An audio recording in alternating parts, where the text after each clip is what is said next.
Նախագահ հիմնավոր Դավիթ Համբարձումյանին արդեն ձերբակալեցին, կալանավորեցին, ինչ է լինելու Նիկոլ Փաշինյանի իմպիչմենտի գործընթացը, հնարավոր է, որ տապալվի կամ նոր թեկնածու առաջադրեք, ձեր պլանների մասին։ Ոչ, որովհետև դեռևս Դավիթ Համբարձումյանի մասով դատավարությունը օրինական ուժի մեջ չի մտել, բնականաբար փաստաբանները բողոքարկելու են եւ այդ ընթացքում նա բոլոր իրավունքները պաշտպանվում են, այնպես որ Դավիթ Համբարձումյանը մնալու է մեր թեկնածուն իմպիչմենտի գործով որպես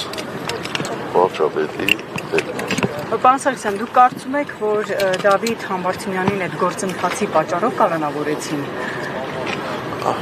քաղաքական պատճառներով։ Ոչ միայն այդ գործընթացի,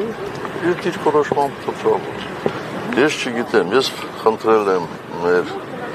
սարքությունում իրավական հարցերով զբաղվողներին խնդրել տեսնել արդյոք այդ հոդվածով այդպիսի պատժաչափ երբևէ կիրառել է, դեռևս ինձ պատասխան չեն տվել, որ կիրառվել է թե չէ, շատ դաժան որոշում են ուղղակի կայացրել այն պատճառով, որպեսզի համաներումը որևէ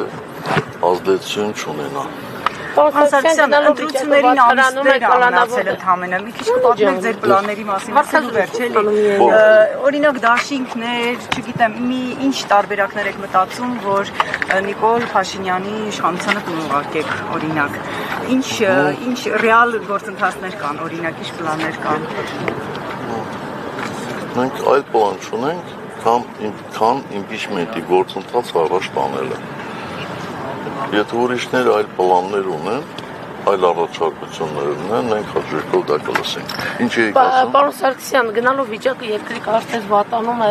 եկեղեցու դեմ արշավել, կալանավորներ, քաղաքական հետապնդումներ, այսպես քրեականի տակ։ Այս ամենում դուք ձեզ երբ որ մնում եք մենակ, մեղավորության զգացում ունենում եք։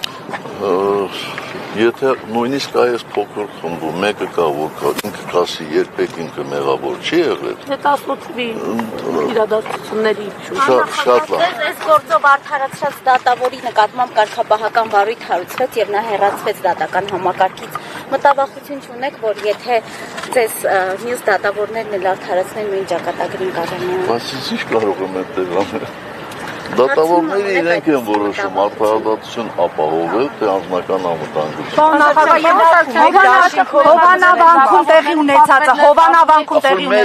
Հովանավանքում տեղի ունեցածին ինչպես է